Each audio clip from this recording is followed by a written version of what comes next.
Hello everybody, we're working on a 2024 Toyota Rav4. We just reset the immobilizer of the vehicle. All keys are lost. Once we did that, it's a push to start vehicle. We're going to add a prox key into the system.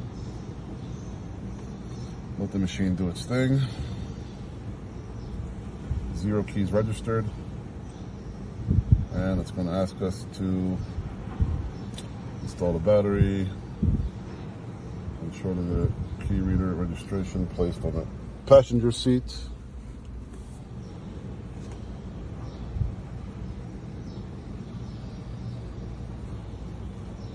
Now you got to add the emblem of the key up against the push to start button.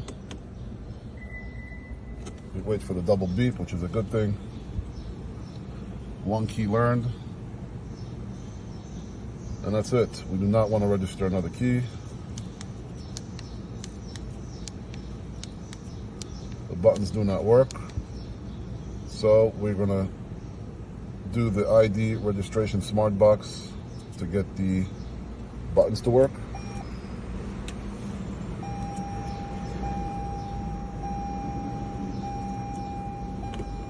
Touch it again. And again, this is a procedure to add the buttons to work on the vehicle.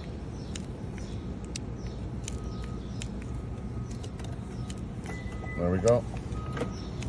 The buttons work. And we'll start the car. That's it. 2024 Toyota Rav4. Thanks for watching.